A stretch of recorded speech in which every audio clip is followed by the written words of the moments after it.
So there are about 5 major reasons that I see people deconstruct their faith, and you deal with each one differently.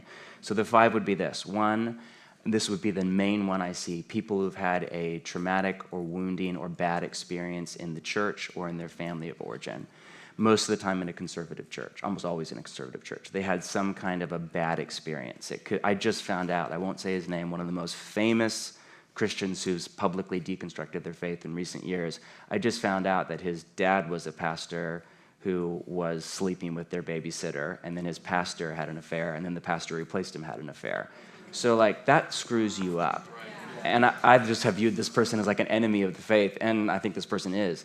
But that just gave me compassion. Like, oh man, I mean, what would that have done to me if I'm like a 15-year-old kid and my pastor dad is sleeping with my, that's screwed up, you know?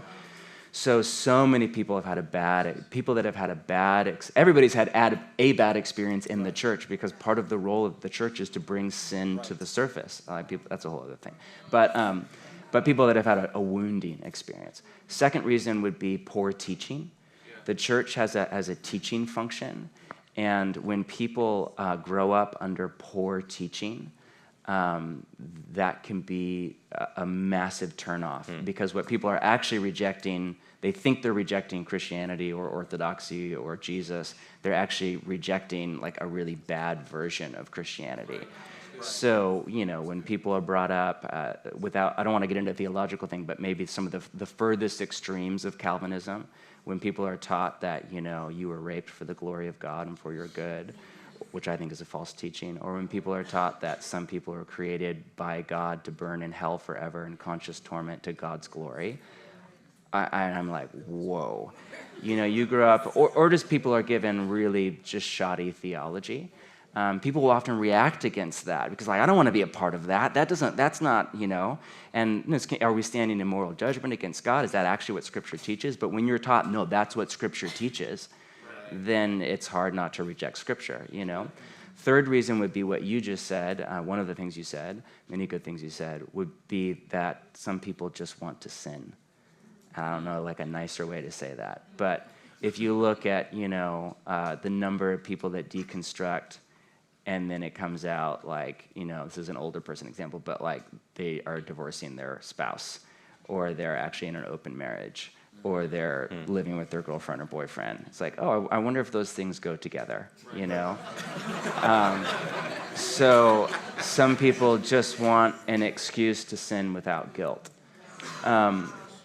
4 would be, what's the 4th one? Sorry, I'm tired. I'm on West Coast time still, kind of, sort of. 4 would be there is overwhelming social pressure to be cool. Yeah. And if you either are in any kind of a progressive environment, if you work for a progressive corporation, whether it's Nike or Delta or whatever, you know, as progressive ideas have entered a lot of corporate America, or if you just do internet work, as I'm guessing a lot of you do, then there is massive social pressure on you to fit in with all the leftist ideologies. And to not, or even to be silent, not even to take a stand against stuff, just to not post certain things or say certain things, is like you're gonna, it's not a false perception that it will hurt your career. It will hurt your career. So Jesus, you know, spoke about the Pharisees who actually loved him and believed him, but he said but wouldn't acknowledge him, and he said they love the praise of men more than the praise of God. Yeah.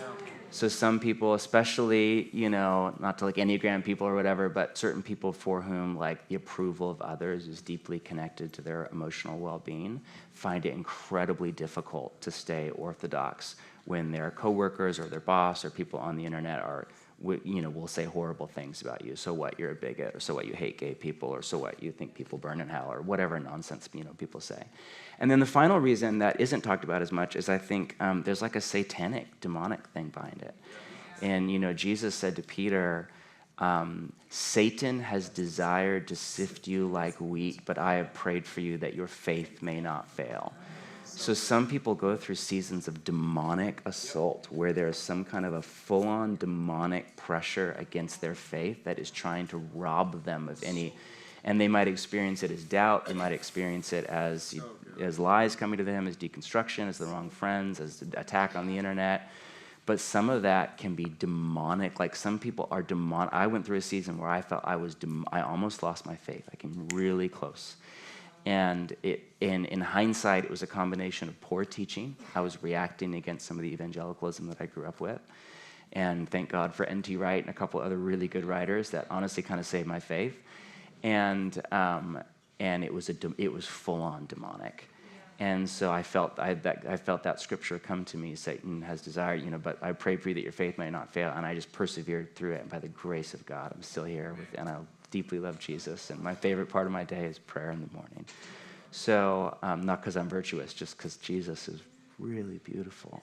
And if you don't know that yet, please get up in the morning and put your phone away and just sit and let Jesus love you. And it's really beautiful.